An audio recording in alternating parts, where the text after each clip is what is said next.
Okay, so we've talked about slipping the first stitch to make your edges be a nice, ooh, that's not in focus, a nice, neat edge of little chains. That's a nice chain edge too.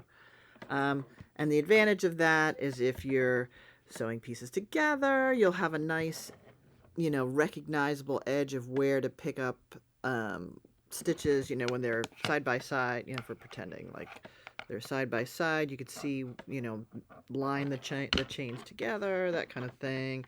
And it just looks pretty. It's just a nicer, cleaner, nice, neat edge. You don't have to do this, like, especially if you're just swatching and you're just making, you know, you're knitting every row down here, so it's all like these little bumps that lay flat, and you're knitting a few stitches on the outer edge, and it gives you a frame so that your knit stitches will stay in a nice upright and locked position so that you can count your stitches to see what your gauge is.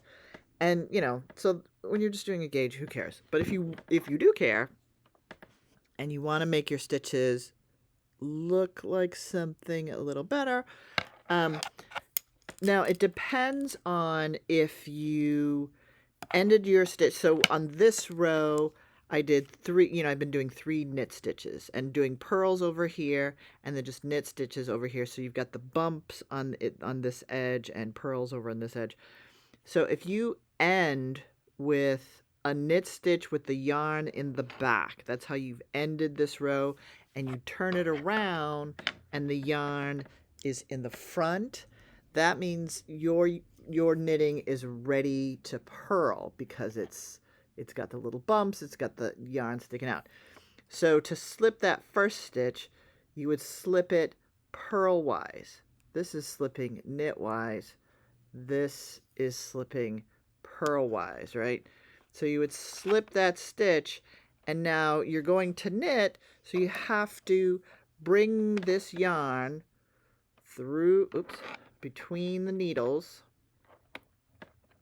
right? So that now this yarn is in the back and not in the front, and then you just start knitting.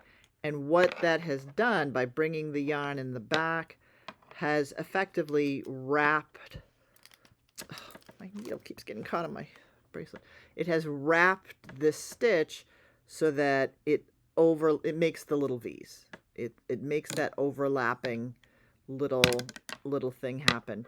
So if you don't bring the yarn between the needles, you don't wrap that stitch, the little bump will stay there.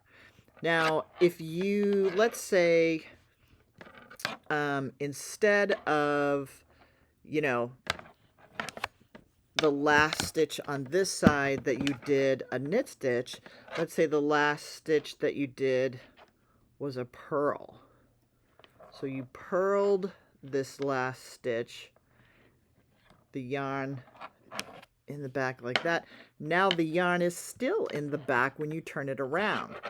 And then when you go to slip that first stitch, you can slip it knitwise, and it will continue. As you continue to knit, it will make the little V's because you have a knit stitch on there. I don't know, it's kind of hard to show because I've got this table and I can't move around. But so if your stitches on the back, on what the last thing you did was a stitch that is corresponding with the stitch that's on the front, then you could slip it easily. If it's a different stitch, if you knit something on this side that's different from the stitch on this side, then you have to wrap it to get it to make the V. Does that make sense? I know that's kind of weird, but it's just, this is totally cosmetic. It's not absolutely necessary, but just wanted to show you that.